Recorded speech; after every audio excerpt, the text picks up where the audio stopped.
Menurut asas konsensualisme, suatu perjanjian lahir pada detik tercapainya kesepakatan atau persetujuan antara kedua belah pihak mengenai hal-hal pokok yang menjadi objek perjanjian. Persoalan mengenai saat dan tempat terjadinya kesepakatan yang melahirkan perjanjian berhubungan dengan adanya kemungkinan terjadinya perjanjian tanpa hadirnya para pihak atau salah satu pihak yang membuat perjanjian. Pada era teknologi informasi, orang lebih memilih bertransaksi bisnis melalui media elektronik. Karena lebih efektif dan efisien. Transaksi yang dilakukan melalui media elektronik merupakan bentuk kegiatan yang berhubungan dengan telematika. Yang menjadi perhatian adalah perjanjian secara elektronik. Perjanjian di era digital akan menggunakan data digital sebagai pengganti kertas. Penggunaan data digital sebagai media dalam melakukan perjanjian akan memberikan efisiensi yang sangat besar terutama bagi perusahaan-perusahaan yang menjalankan bisnisnya di internet. Menurut Peraturan Pemerintah Nomor 80 Tahun 2019 tentang perdagangan melalui sistem elektronik. Kontrak elektronik adalah perjanjian para pihak yang dibuat melalui sistem elektronik. Sistem elektronik adalah serangkaian perangkat dan prosedur elektronik yang berfungsi mempersiapkan, mengumpulkan, mengolah, menganalisis, menyimpan, menampilkan, mengumumkan, mengirimkan, dan/atau menyebarkan informasi elektronik. Menurut Mike Komarkantaatmaja, perjanjian jual-beli yang dilakukan melalui media elektronik internet tidak lain adalah merupakan perluasan dari konsep perjanjian jual-beli yang ada dalam Kitab Undang-Undang Hukum Perdata. Perjanjian jual-beli melalui internet ini memiliki dasar hukum perdagangan konvensional atau jual-beli dalam hukum perdata. Perbedaannya adalah bahwa perjanjian melalui internet ini bersifat khusus karena terdapat unsur peranan yang sangat dominan dari media dan alat-alat elektronik. Penentuan kapan lahirnya suatu perjanjian sangat penting, artinya dalam hal 1. Penentuan risiko, 2. Kesempatan penarikan kembali penawaran, 3. Saat menghitung jangka waktu kadaluarsa, dan 4. Menentukan tempat terjadinya perjanjian. Secara sederhana, tahapan dalam tercapainya kesepakatan dalam perjanjian dapat digambarkan sebagai berikut. Untuk pemecahan persoalan mengenai kapan terjadinya kesepakatan terdapat beberapa teori. A. Teori pernyataan. Menurut teori ini, perjanjian terjadi pada saat pihak yang menerima penawaran telah menulis surat jawaban yang menyatakan bahwa ia menerima penawaran tersebut. Keberatan terhadap teori ini adalah orang tidak dapat menetapkan secara pasti saat lahirnya suatu perjanjian karena sulit untuk mengetahui dengan pasti dan sulit juga untuk membuktikannya mengenai saat penulisan surat jawaban tersebut.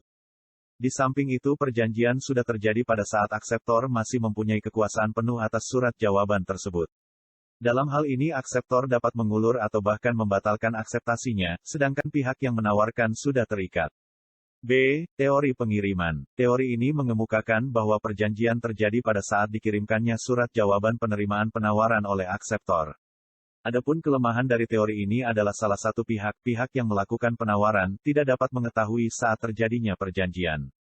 C. Teori penerimaan. Menurut teori ini, perjanjian terjadi pada saat diterimanya surat jawaban penerimaan penawaran oleh orang yang menawarkan.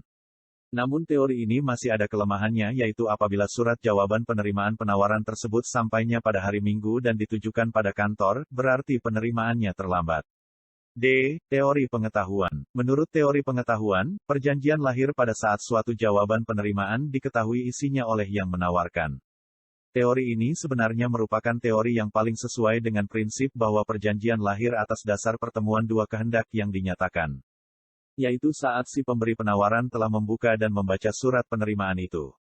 Adapun kelemahan dari teori ini adalah, akseptor sulit untuk mengetahui saat isi surat penerimaannya telah dibaca oleh pihak yang menawarkan, sebab ada kemungkinan surat penerimaan penawaran telah diterima tetapi belum dibaca isinya. Para ahli hukum di Belanda menolak teori pernyataan dan pengiriman. Mereka memilih antara teori pengetahuan dan penerimaan. Teori penerimaan dianut oleh Opzomer, Len, Asser, Volmar serta Hoogstraat Belanda. Sedangkan teori pengetahuan dianut oleh Diephuis dan Swilling. Teori pengiriman dan pernyataan tidak dapat diterima berdasarkan kepatutan. Menurut Wiryono Projodikoro, teori pengetahuan dan teori penerimaan dapat dikawinkan. Yaitu pada umumnya dalam keadaan biasa persetujuan harus dianggap terjadi pada saat surat penerimaan sampai kepada alamat si penawar. Akan tetapi menurutnya kepada si pemberi penawaran diberi kesempatan untuk dalam keadaan luar biasa membuktikan bahwa ia tidak mungkin dapat mengetahui isi surat penerimaan itu, pada saat surat itu sampai pada alamatnya, melainkan baru beberapa bulan kemudian, misalnya oleh karena bepergian atau sakit keras. Menurut Mike Komar Kantaatmaja mengenai kapan terjadinya kesepakatan menganut teori penerimaan di mana suatu perjanjian telah lahir ketika pihak yang melakukan penawaran menerima surat jawaban berupa penerimaan terhadap penawaran tersebut.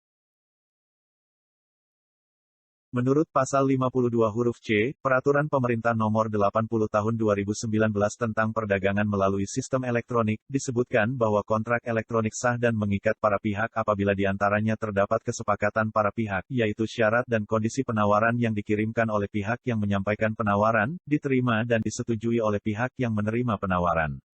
Sementara itu menurut Pasal 49 Peraturan Pemerintah Nomor 71 Tahun 2019 tentang Penyelenggaraan Sistem dan Transaksi Elektronik. Transaksi elektronik terjadi pada saat tercapainya kesepakatan para pihak. Kecuali ditentukan lain oleh para pihak, kesepakatan terjadi pada saat penawaran transaksi yang dikirim oleh pengirim telah diterima dan disetujui oleh penerima. Transaksi elektronik terjadi pada saat kesepakatan antara para pihak yang dapat berupa pengecekan data, identitas, nomor identifikasi pribadi, atau PIN, atau sandi lewat atau kata sandi. Kesepakatan sebagaimana dimaksud pada ayat 2, dapat dilakukan dengan cara A. Tindakan penerimaan yang menyatakan persetujuan, atau B. Tindakan penerimaan dan/atau pemakaian objek oleh pengguna sistem elektronik. Yang dimaksud dengan tindakan penerimaan yang menyatakan persetujuan, antara lain, dengan mengklik persetujuan secara elektronik oleh pengguna sistem elektronik.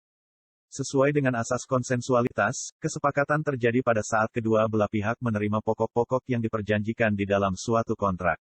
Penerimaan ini tidak menekankan pada bentuknya tetapi pada esensinya yaitu para pihak menyetujui apa yang ditawarkan atau diperjanjikan. Bentuk penerimaan dapat berupa tindakan, tanda tangan, atau penyampaian surat atau dokumen tertentu.